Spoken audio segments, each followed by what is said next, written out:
Hello students, today we'll study refraction through prism. Before that, we'll see what is a prism. Prism is a refracting medium, as lens is a refracting medium. So how do you define lens? Lens is a refracting medium bounded by two surfaces, among which at least one should be curved. In the same way you can define a prism, as prism is a refracting medium bounded with at least two non-parallel plane surfaces. Two non-parallel plane surfaces. A commonly used prism is shown in the diagram. So here these two are this is the first one and this is the second one. These two are the non-parallel plane surfaces. These two non-parallel plane surfaces are going to participate in the refraction of light. So these two are also called as refracting surfaces. These two are called as refracting surfaces, and the angle between these two surfaces is called as angle of a prism. The third non-parallel surface is polished, which is called as base of the prism, which is not going to refract the light.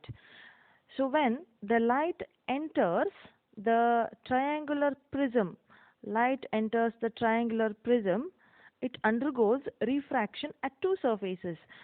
First, it is going to enter from the air medium to the first refracting surface. It enters into the prism through the first refracting surface. So once the refraction is going to take place, the light is going to travel a distance through the prism, and again it is going to strike the second refracting surface, which is a interface of two media. Again the refraction is going to take place and the ray is going to come out of the prism. So as a result, the light is getting deviated from its original direction. Originally light was traveling in this direction. Due to the refraction at two surfaces, finally this is the direction of the emergent ray. So the light has deviated from its original path. So the angle between the emergent ray and the direction of the incident ray is called as angle of deviation. And this is all about the introduction of prism.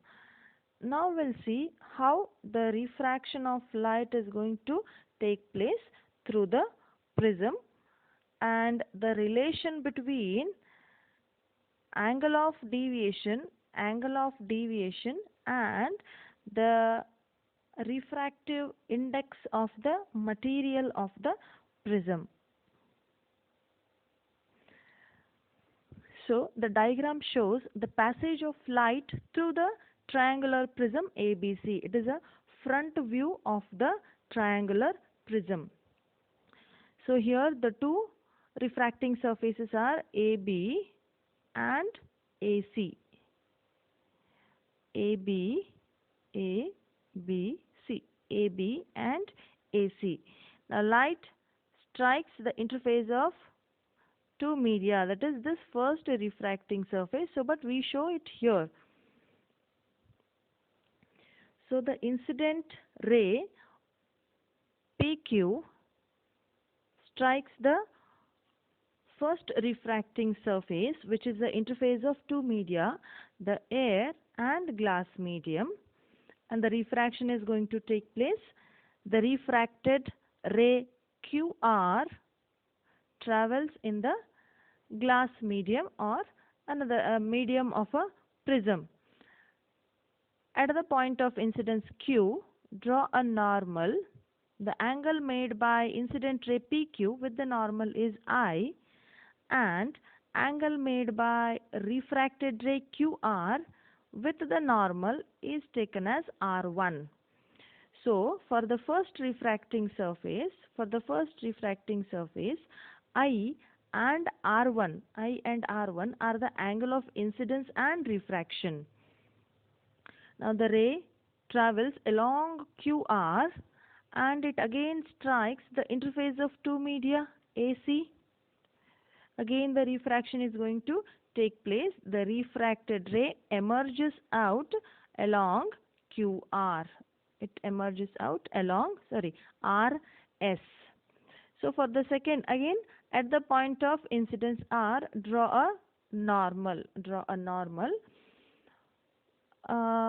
QR acts as an incident ray for the second surface, and RS is the refracted ray, or as it is emerging out of the prism, you can call it as a emergent ray. So for the second surface, R2 is the incident angle and E is the angle of emergence. Symbol we are using R, but it is a angle of incident only. So for the second surface, R2 and E are the angle of incidence and angle of emergence. So here these two normals we are joining, and here in the quadrilateral AQNRA, in a quadrilateral AQNRA, angle Q and angle R will be equal to 90, because these angles are formed by the normal with the surface.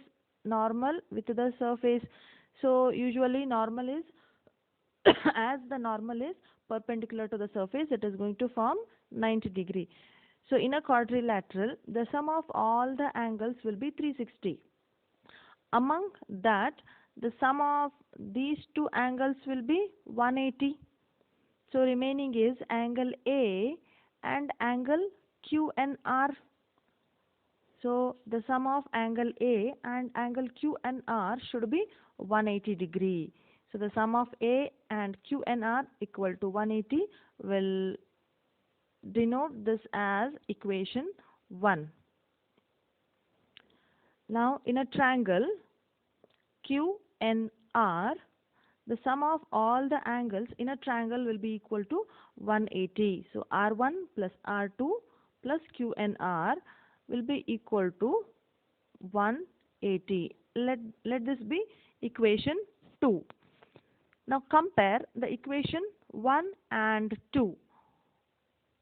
The RHS of both the equations are same. So you can equate the LHS of both the equations. Q and R will be equal to Q and R. What remains is A will be equal to R1 plus R2. A is equal to R1 plus R2. Let this be equation 3. Now as I have explained, as the ray is suffering 2 times refraction, it is getting deviated from its original direction. So the total deviation suffered by the ray is equal to the sum of deviation suffered by the ray at first surface and the deviation suffered by the ray at second surface. So total deviation delta is equal to delta 1 plus delta 2. How to measure delta 1? If the prism is not there, the ray would have traveled in this direction along its incident direction. So due to the prism, it is getting refracted, and here is the angle of refraction. So this is the deviation that a ray is going to suffer. So this deviation is, total angle is I minus R1. So deviation at first surface is I minus R1. In the similar way, deviation at the second surface is E minus R2. So this is the incident ray. If the prism is not there, the ray would have traveled along this direction. So it is suffering a deviation of this angle. So you can measure it as E minus R2. So I minus R1 plus E minus R2. When you simplify the equation, you are going to get in bracket R1 plus R2, which will be equal to A from the third equation. So when you write delta is equal to I plus E minus A. Now look at this equation. For a given prism, A is constant because A is the angle of prism. So it is fixed at the time of manufacturing. So A is a constant for a given prism. Now for a given I value, given angle of incidence, E is also constant. So you can say the angle of deviation depends on the angle of incidence. Angle of deviation depends on angle of incidence. So by this equation, if you plot a graph between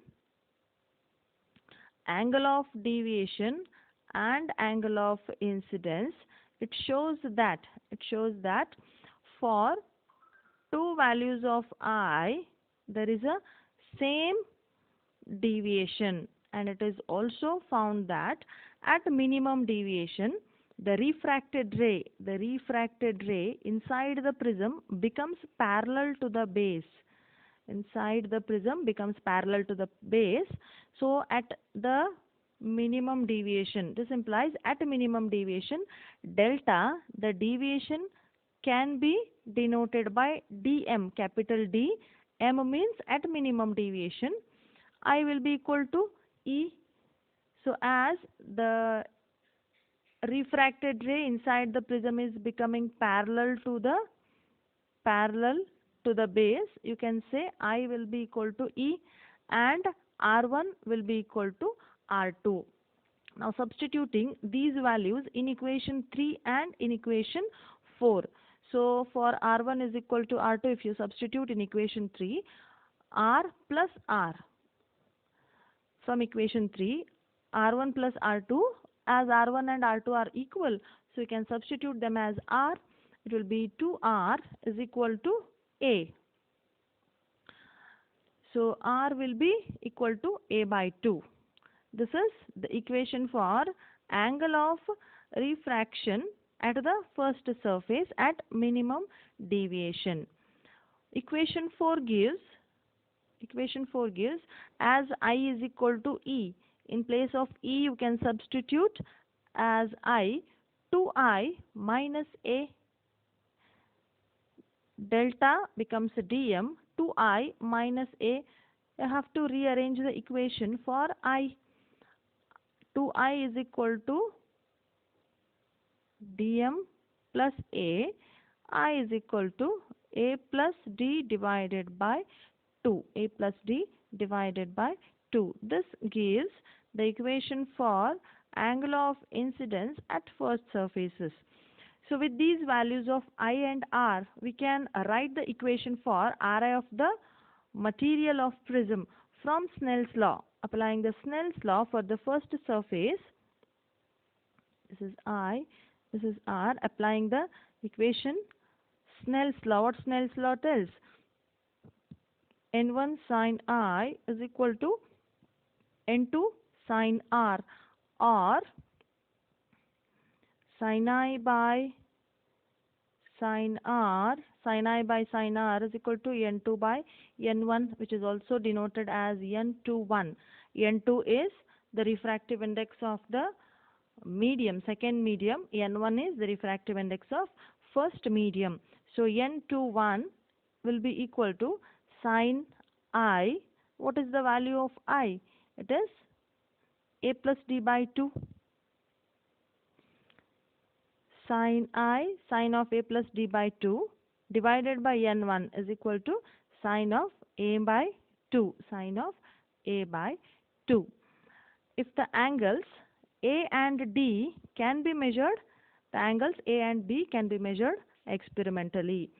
If the first medium is air, then it will be equal to N is equal to sin of A plus D by 2 divided by sin of A by 2. If the whole prism is immersed in water, then the first medium becomes water. It will be N2 by N1, Ng by Nw. So with the known value of A and D, the refractive index of the medium of the prism can be measured. And how to get this A and D? These can be measured experimentally.